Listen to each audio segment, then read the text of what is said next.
চৌকিদারেরও permit হয়ে গেছে। এখন আমাদেরকে অস্ত্র দিছে, ট্রেনিং করাইছে, সব বাহিনীকে আমরা সহযোগিতা করে আসতেছি।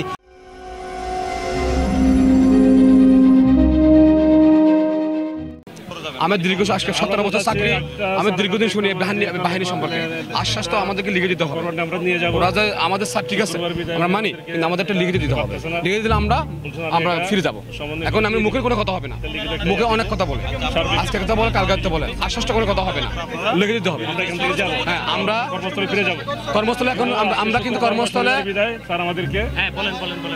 আমরা কিন্তু অলরেডি কি করছি, কর্মস্থলে আমরা বিরোধীহীন করছি। আমরা কর্মস্থলে যাবো, আমরা রাস্তায় থাকবো না, আমরা এখন কাজে ফিরে যাব না।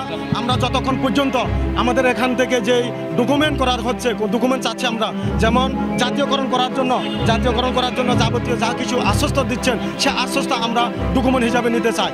এবং ডকুমেন্ট আমাদের হাতে না আসা পর্যন্ত আমরা কর্মবিরতি করব।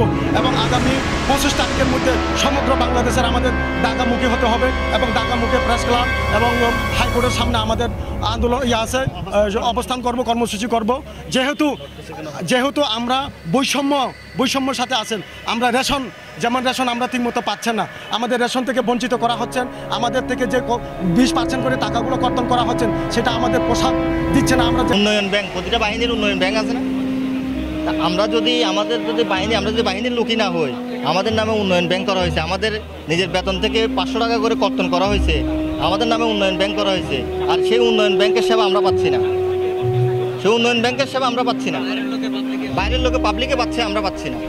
তাহলে আমাদের ব্যাংক থেকে যদি আমাদের টাকা দিয়ে আমাদের ব্যাংক তৈরি করছে, সে যে জেলার আনসার, মনে করো আমার বাড়ি চট্টগ্রামে চাকরি করতে পারি না, এখানে অফিসাররা করতে পারবে, হ্যাঁ, অন্য বাহিনীর লোক করতে পারবে, কিন্তু শুধু আনসার বাহিনী যে জেলার লোক ওই জেলায় চাকরি করতে পারবে না।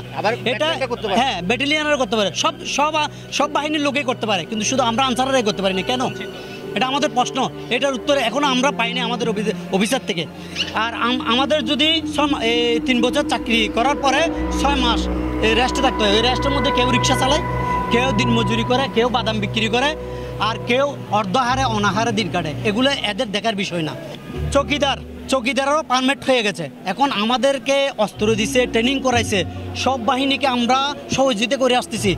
বৃহৎ শিল্প কারখানায় সরকারি বেসরকারি শিল্পকার আমরা নিরাপত্তা দিয়ে আসতেছি, কিন্তু আমরা সেভাবে মূল্যায়নটা সরকারের কাছ থেকে বা আমাদের অফিসারদের কাছ থেকে আমরা পাই না। তাদের যে দাবি, এর সঙ্গে আমরা সহমত পোষণ করি এবং আমরা চেষ্টা করছি প্রপার চ্যানেলে যথাযথভাবে এই প্রক্রিয়ার সমাধানের জন্য।